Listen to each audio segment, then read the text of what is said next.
అందరిలాగే పాకిస్తాన్ నేలలోనూ సూర్యుడు ఉదయిస్తాడు. ఆ వెలుగుతో కొత్త ఆశల గీతాన్ని పాడతాడు. కానీ ఆ వెలుగు పల్లెల్లోకి చేరదు. అక్కడ ఆకలి ఎప్పటికీ ముగియని చీకటిలా విస్తరించి ఉంటుంది.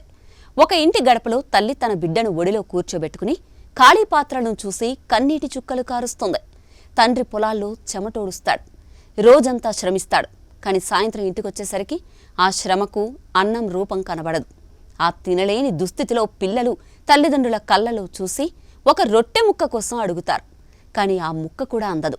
కడుపు నిండని బాధ, పసిపిల్లల ఏడుపు, తల్లి ఆవేదన.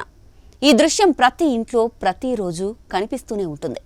అయితే ఇదే సమయంలో ఇస్లామాబాద్లో సీన్ వేరేలా ఉంది. అక్కడ అధికారులు, పెద్ద మనుషులు, సైనికాధికారులు పెద్ద పెద్ద పందిర్లు వేసుకుని సబ్మెరైన్ లాంచ్ వేడుకలు జరుపుకుంటారు.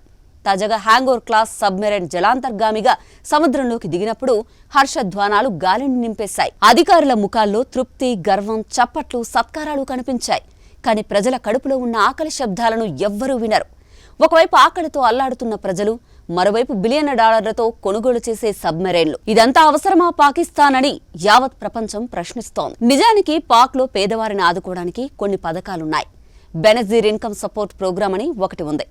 పేదల కోసం, ఆకలితో అలమటిస్తున్న కుటుంబాల కోసం ప్రారంభించిన ఈ పథకం కూడా అవినీతి కబంధ హస్తాల్లో చిక్కుకుపోయింది. పబ్లిక్ అకౌంట్స్ కమిటీ ఈ విషయాన్ని తేల్చింది. రాజకీయ పెద్ద మనుషులు, వారి బంధువులు ఈ నిధులను లాక్కున్నారు. అర్హత లేని వారు డబ్బు పొందుతున్నారు. నిజంగా అవసరం ఉన్నవారు మాత్రం ఖాళీ చేతులతో మిగిలిపోతున్నారు.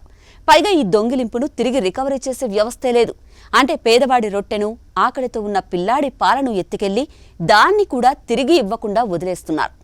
ఇది దోపిడీ మాత్రమే కాదు, ద్రోహం కూడా. ఇక పాక్కు అందిన చైనా తయారీ సబ్మెరైన్ ఖర్చు $500 కోట్ల.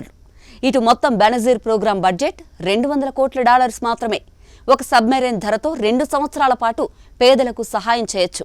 లేదా ఒకే సంవత్సరంలో 1,80,00,000 కుటుంబాలకు డబ్బు అందించొచ్చు. ఇది కేవలం పోలిక మాత్రమే కాదు, ఇది కఠినమైన నిజం.